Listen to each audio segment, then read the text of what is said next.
I'm here because I am a roaring lion crying out righteousness. I want to start out by looking at what former New Jersey Governor Mr. Bridgegate himself, Christie, he is attacking Donald Trump.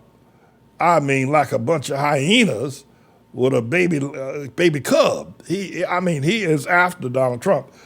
And it appears that there's an appetite out there somewhere among the Republicans to hear the kind of talk that Christie is talking, because he's raising it to $2 million in 20 days, and he's moving up in the polls. A lot of people didn't think he'd get as far as he's gotten, but he has been whooping Donald Trump with some of the strongest language. And I don't know if Trump can take this much longer. And the other thing about Christie, while I'm not promoting him, God forbid, is that, he knows how to go at you. He knows Donald Trump personally. I'm going to let you listen to something I heard on that CNN the other day. And then I'll be back. I'll ask the engineer to leave my mic open in case I want to chime in. But watch this. Go ahead, Mr. Engineer.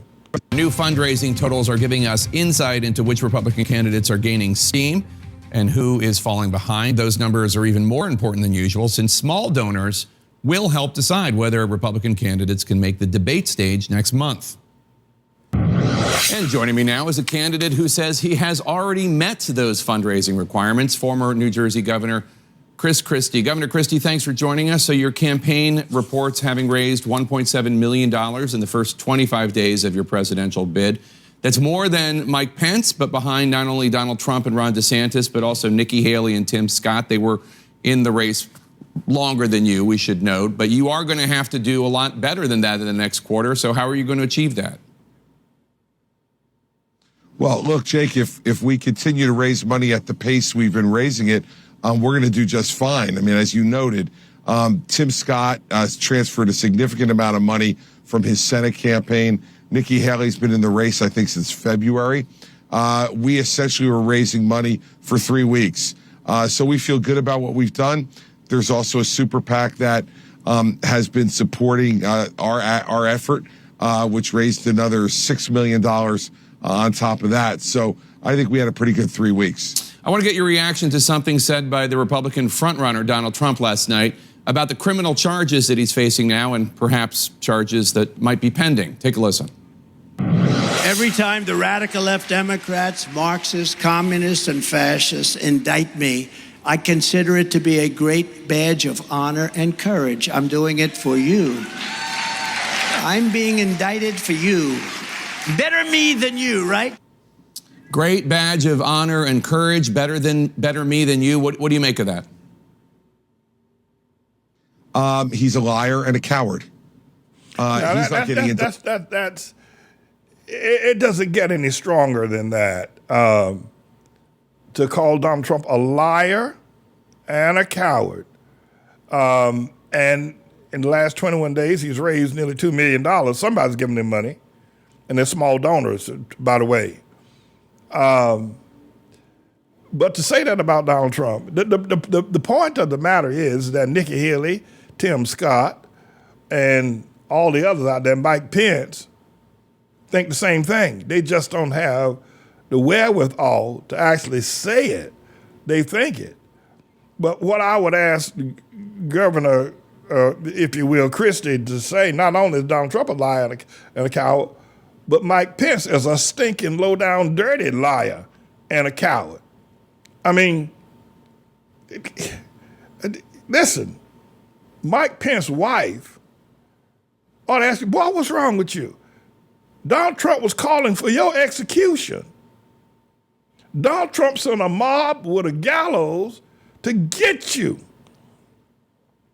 And you won't call him the liar and the coward that he is?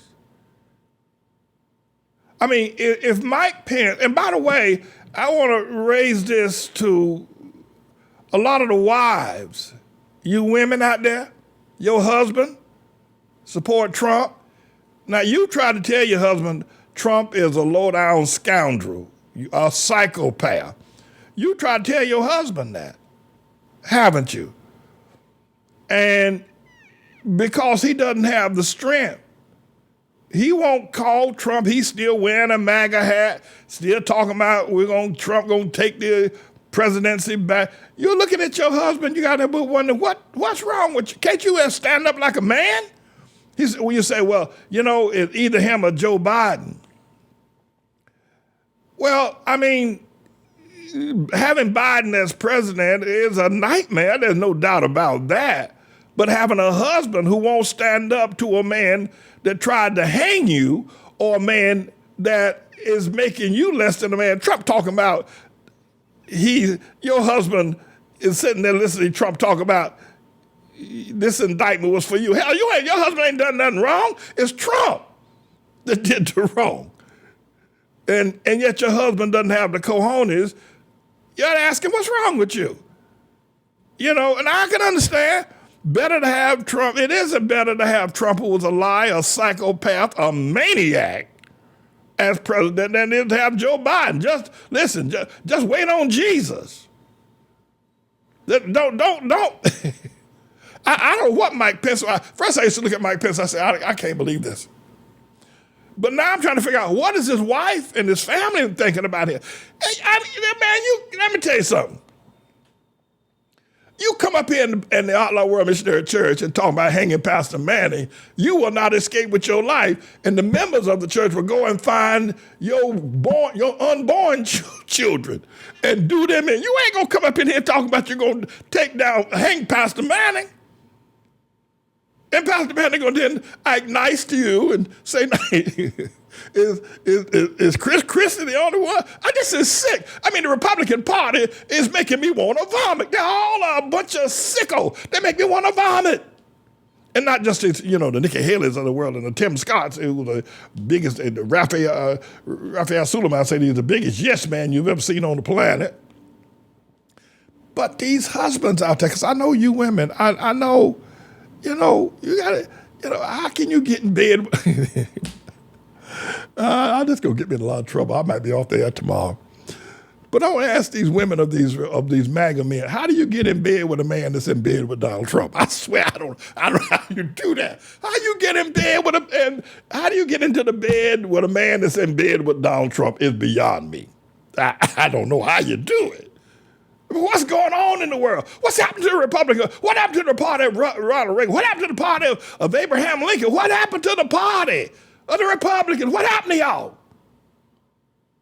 It's like Trump come with a great big castrating razor and he's castrated all of y'all. Except for Chris Christie. Okay, Mr. Engineer, let's see the rest of Chris Christie. For anyone other than because of his own conduct. There's no other of the 200 million Americans he spoke about who illegally retained classified national secrets after being asked politely, quietly, and professionally for 18 months to voluntarily turn them back over after he left the White House. There's no other of those 200 million Americans who lied to their own lawyers about where those documents were.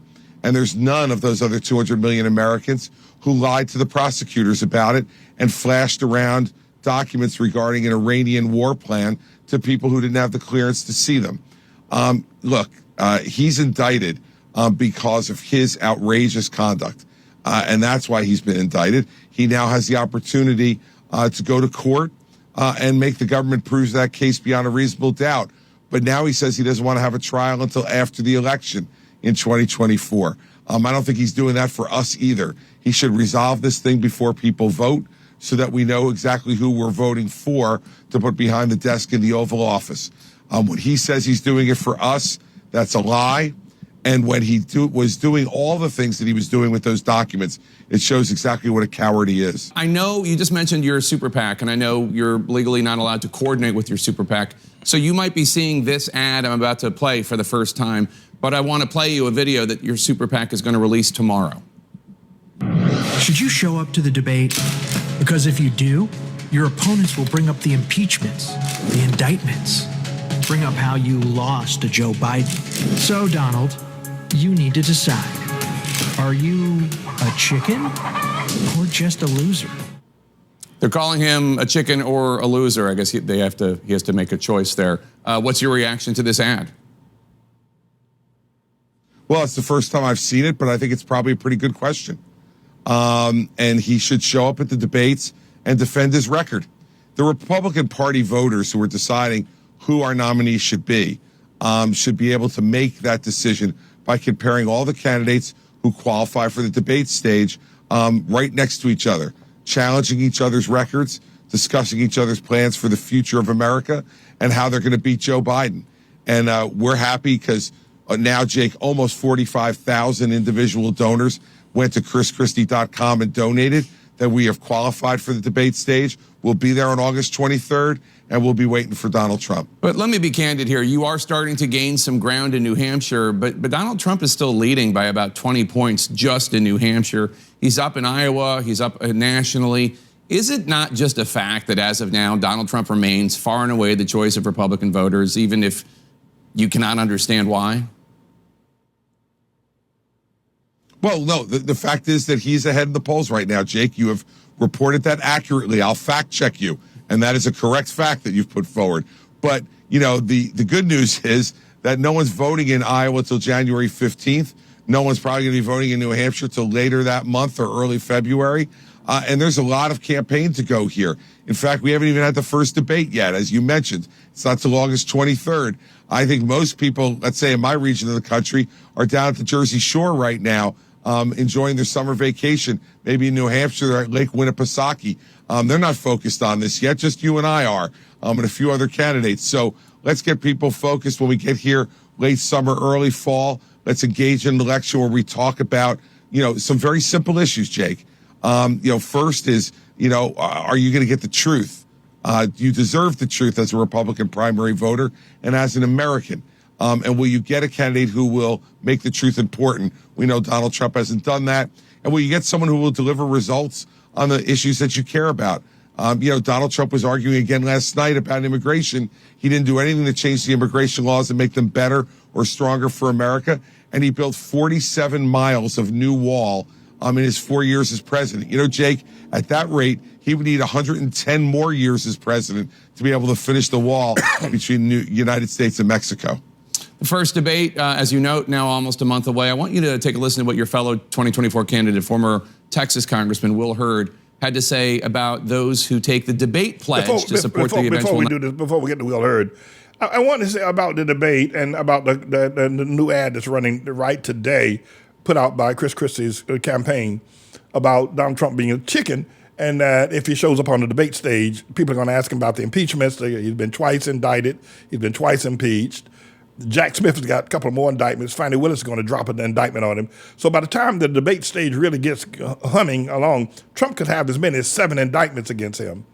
And what Chris Christie is saying is, or what that ad is saying, suggesting, is that if those candidates start asking Trump about those impeachment or indictment, obviously Trump has got to lie for all of that. He got a patented lie. The telephone call with Brad Rassenberger was a perfect phone call.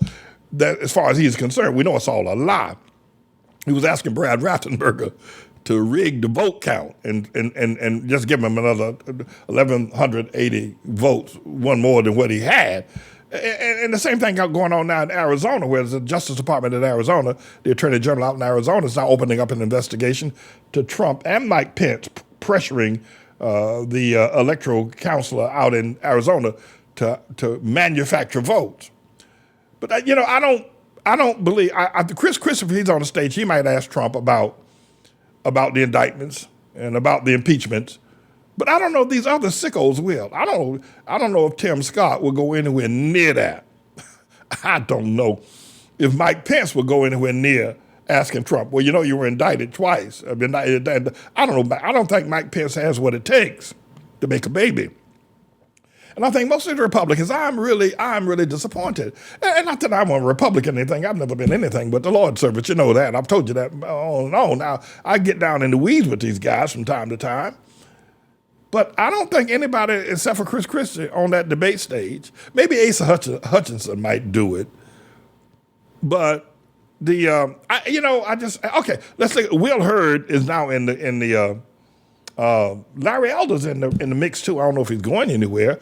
But Will Hurd, former Republican congressman from Texas, is now throwing his hat in the ring as well. And listen what he's got to say about signing a petition to support whoever wins. Listen to this, because Will Harrod ain't gonna win. Anyway, go ahead, Mr. Engineer. Nominee. This is what he had to say a couple weeks ago. I can't lie to get access to a microphone. I'm not going to support Donald Trump. I recognize the impact that it has on my ability to get access to the debate stage, but I can't lie. It'll be easy to say I'll do it, and then when it comes down, change your mind. But I can't do that. In Will Hurd's formulation, are you lying to make the debate stage by signing a pledge to support the nominee no matter who it is, including if it's Donald Trump?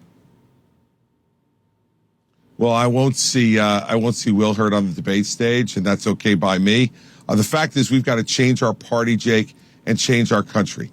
And we had these debate pledges 8 years ago, as you'll recall, and all of us signed them. And then when we got on the debate stage and we were asked to reaffirm it, Donald Trump refused to raise his hand, the only one of 10 candidates who did. The fact is, he has set the precedent here, and I will sign the debate pledge. And I will take it every bit as seriously as he did in 2016. I've got some issues, as you obviously are aware, with this entire process. I do think that the Fani Willis indictment is going to be a bombshell.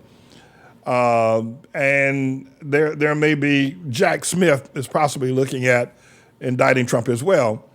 Trump is running to become president so that he can quash all of this through the office of the presidency, because while he's president, they can't prosecute him. And once he's president, he can quash all these, but I don't think he can quash the Fani Willis, because that's going to be a state charge. And that might be the most, if you were, incriminating charge of all.